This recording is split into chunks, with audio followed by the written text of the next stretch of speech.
South32, this is an interesting one. Of course, it came out of BHP Billiton. It's headquartered in Perth, has an operation down here in South Africa as well. But in May 2016, there it comes. But it's much bigger than people think. Yes. 141.7 billion rands worth of market cap. That's like, and I mean, look, enormous. The assets they've got, the mines they've got, have got relatively limited life. But when South32 was spun off, there was no debt. This company has got, was it $1.5 billion in cash on the balance sheet or something like that? So as prices recovered, then suddenly they've got cash, and they're doing big share buybacks there. Every single day they're buying back their shares. So yes, that's you very see positive. that in the SENS announcement. Every single day they're buying back some, and they haven't committed all of their cash to buying back shares. But they will probably, I think they've got 500 million.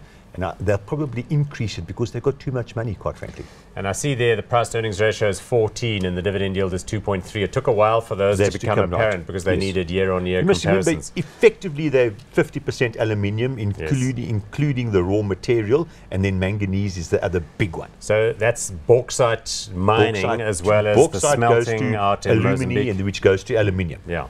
Let's look at the share chart because that will reflect a nice uptick as it comes through and just generally is moved along. Sorry, you're saying they're sort of half aluminium and then what's the rest? Manganese.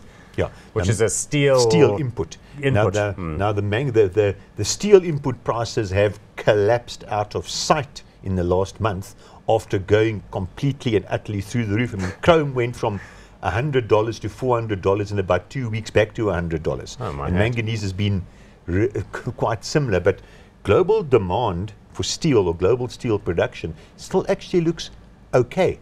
It's not again all because forecast, if you're selling 20 million new vehicles every year, that's got to come from somewhere. And of course Chinese demand is not collapsing around our ears. So at this level, the outlook for manganese and chrome and all the steel inputs, coke and coal as well, actually looks reasonable.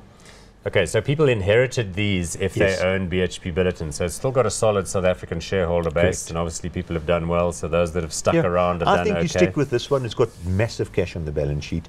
They're going to either give that back to shareholders or hopefully make a good acquisition. But I certainly would stick with this. And the management team's fairly visible. They've got South African, Graham Kerr, I think is his name. He's been around a while. So you're going to go hot on this one? Yeah, I'll go hot on this one, Okay, I'm going to go not hot. I just don't feel the same level of conviction about what might be happening in the commodity cycles out there.